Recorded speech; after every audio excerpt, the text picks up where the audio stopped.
Servus, Glück auf und herzlich willkommen zu einer weiteren FC Bayern Spielanalyse. Ja Leute, 32. Bundesliga, Spieltag 3:1 verloren beim VfB Stuttgart. Eigentlich habe ich ja die ganze Zeit gedacht, so Titel fürs Video oder Titel zum Fazit wird: Das Beste am Spiel ist das Ergebnis, weil dann hätten wir nur 2:1 verloren, das 3:1, ja, hochverdient für den VfB. Ich weiß gerade nicht, wo ich das Spiel einordnen soll. Ja, ich werde es mal nicht überbewerten, weil es zwischen Real Madrid liegt. Den Fußball, den wir da geboten haben, für mich eine absolute Katastrophe. Und mit dieser Art Fußball, ja, werden wir am Mittwoch auch keinerlei Chancen haben. Ja. Falls das irgendwie nur ansatzweise eine Generalprobe sein sollte. Was ich nicht weiß, ich werde die Mannschaft am Mittwoch messen. Ja, dieses Spiel lasse ich mal ein bisschen außen vor. Nichtsdestotrotz denke ich, hat man sich kein Selbstvertrauen geholt. Man nimmt nichts mit aus diesem Spiel.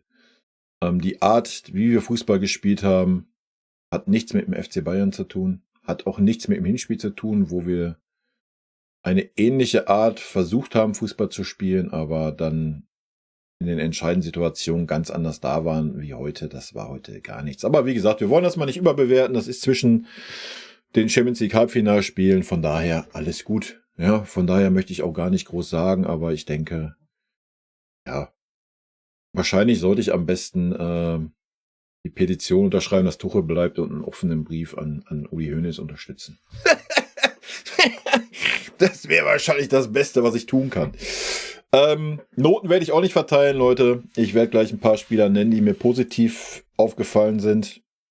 Was nicht viele waren. Ein paar nennen, die mir negativ aufgefallen sind. Der Rest war so ein bisschen Einheitsbrei. Gehen wir das Spiel kurz durch. Eigentlich hat nur der VfB gespielt. Ich weiß gar nicht, wie es durchgehen soll. Ja, VfB hat stark angefangen, erste Viertelstunde, 20 Minuten waren wir gar nicht da. Wir sind in keinen Zweikampf gekommen, haben keinerlei Spielanteile gehabt, gar nichts. Dann sind wir ein bisschen besser reingekommen, konnten das Zweikampfverhalten ein bisschen annehmen, haben ein bisschen mehr Zweikämpfe gewonnen, waren dadurch mal einen Tacken im Spiel. Zweite Halbzeit war es, ich weiß es nicht. Wir hätten gar nicht mehr auflaufen brauchen. Ja, wir haben 2 gute Kontersituationen gefahren, die wir schlecht vollendet haben. Aber im Großen und Ganzen war das viel zu wenig von der Einstellung her, vom Willen her. Aber nochmal, das ist kein Vorwurf. Wie gesagt, wichtig ist Mittwoch, das Spiel drauf geschissen. Ja, es wäre schöner gewesen, hätten wir es irgendwie 1:1 nach Hause geschaukelt, aber selbst der Elfmeter war kein...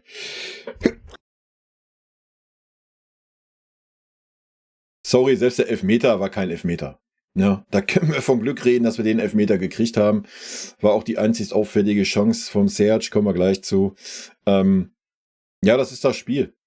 Ja, das ist das Spiel. Wir waren 20 Minuten da. So nach 25 Minuten in der ersten Halbzeit waren wir dann so die letzten 20 Minuten so ein bisschen da.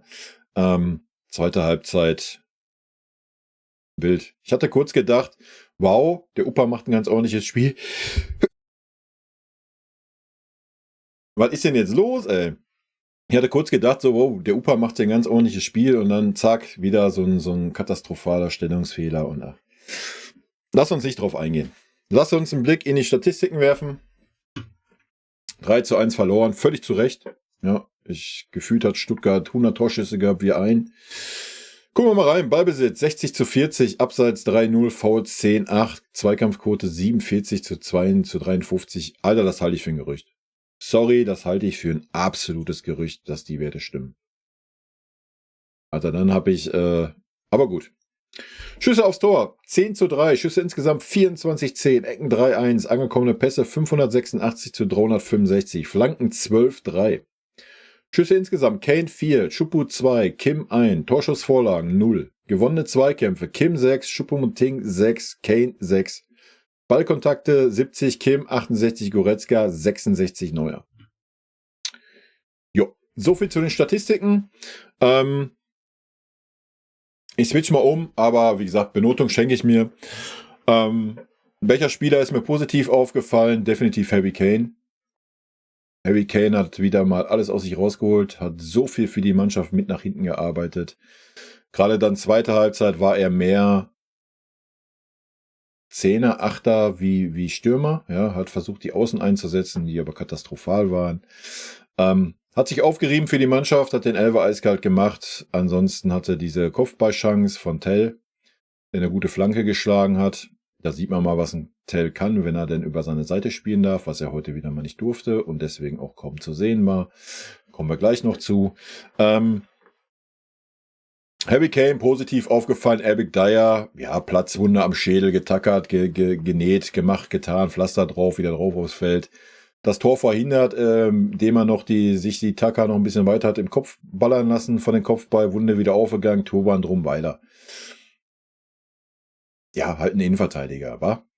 Der mit Herz und Seele Innenverteidiger ist. Dann ausgewechselt, völlig zu Recht. Guerrero, ja, Pech gehabt mit dem Fuß da, abgefangen den Ball, keine Ahnung, werden wir sehen, ob irgendwas passiert ist. Also Harry Kane positiv, Eric Dyer positiv, negativ, die üblichen Verdächtigen, Fonsi, Katastrophe, Choupo-Moting, wir haben mit 10 Mann gespielt, über 70 Minuten. Keine Ahnung, was das sollte. Gnabry, ich weiß nicht, wie der nur ansatzweise ein Tor schießen möchte gegen Real Madrid. Der ist so schnell wie Donald Duck. Ja. Kein Speed in seinen Aktionen. Auch der Sprint, den er angesetzt hat, da war gar nichts. Der wirkt absolut nicht fit, dieser Mann. Ich weiß nicht, wie der ansatzweise ein Tor schießen soll. Kehm und Opa brauche ich nichts mehr zu sagen. Kehm hat sich wieder 1-2 Mal super austanzen lassen. Katastrophe. Neuer Katastrophe. Ja, beide Tore. Selbst das dritte weiß ich nicht. Das erste sah er nicht gut aus. Wenn du da hingehst, rausgehst, musst du an den Ball kommen, ansonsten bleib auf der Linie. Dann pflückst du den Ball einfach runter, alles ist gut. Zweite Tor, was war das?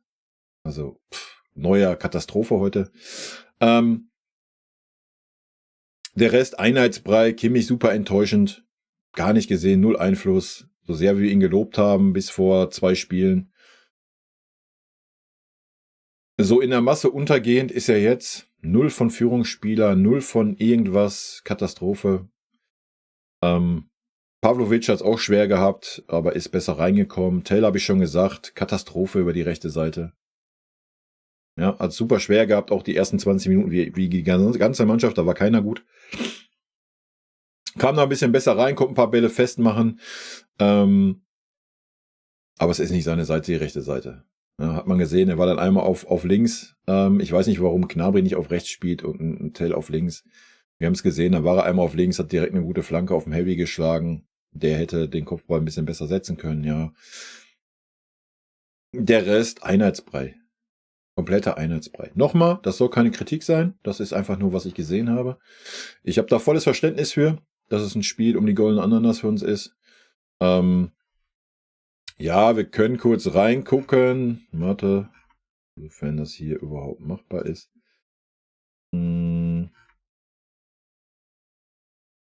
Ja, schöne Seite beim FC Bayern. Ich mache eine andere Seite auf. Ja, Platz 2 geht's natürlich noch, ne? Logisch. Da sind jetzt 2 Punkte. Ja, ist das jetzt erstrebenswert, dann den Supercup gegen vielleicht Bayer Leverkusen zu spielen? Unbedingt, keine Ahnung. Wir werden sehen, wie die Mannschaft performt, sollte sie am Mittwoch ausscheiden oder weiterkommen.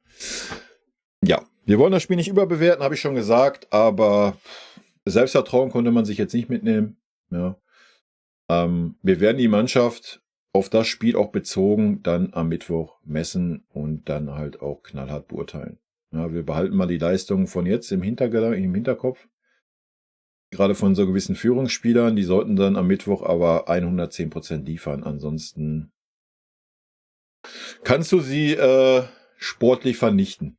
Ja, muss man leider so sagen. Gut. Leute, das war's hier heute. Kurz und schmerzlos. Ich habe sonst nichts zu sagen. Spiel um die goldene Ananas, wie gesagt. Hochverdient für Stuttgart. Wir waren nicht anwesend heute. Wir haben 2, 3 Konter gefahren. Die Strategie, die wir gesehen haben. Taktikfuchs, Tuchel, wow, wir stellen uns hinten rein. Ist für mich nicht Bayern-like, sorry, gehe ich nicht mit. Das Ergebnis gibt ihm auch nicht recht, also, aber gut. Die Diskussion fangen wir jetzt nicht wieder an. Wie gesagt, es ist zwischen 2 Champions League Halbfinalspielen, von daher beide Augen zu und durch. 3:1 zu 100% zu Recht verloren. Herzlichen Glückwunsch an VfB Stuttgart, die ein super Spiel gemacht haben. Und ich bin gespannt, wie es Mittwoch weitergeht. Leute, in diesem Sinne, rot-weiße Grüße gehen raus. Wie immer, vielen lieben Dank an dieser Stelle für euren Support. Haut rein, bis dann. Vielen lieben Dank, dass ihr euch das Video bis zum Ende angeschaut habt. Vielen lieben Dank für euren Support. Wie immer, lasst gerne einen Daumen da. Ich freue mich auch über jeden Kommentar, der geschrieben wird. Und in diesem Sinne nochmal rot-weiße Grüße gehen raus. Und jetzt zum Abschied noch ein paar nette O-Töne von unseren vergangenen Trainern. Ein dicker Kuss von der Trainer von der Meister. Was das Allerwichtigste ist, weil wir wissen, dass er ein guter Kerl ist. Wir sind schockverliebt in meine Mannschaft. Also ich fand, das hat Spaß gemacht zu coachen. Ein Trainer ist ein Idiot. Ein Trainer sehe, was passiert im Platz. Dahin bist du eher Trainer und wenn du viele Spiele hast, bist du mehr Coach als Trainer und ich bin schon lieber Trainer als Coach. Geiler Satz. Magic.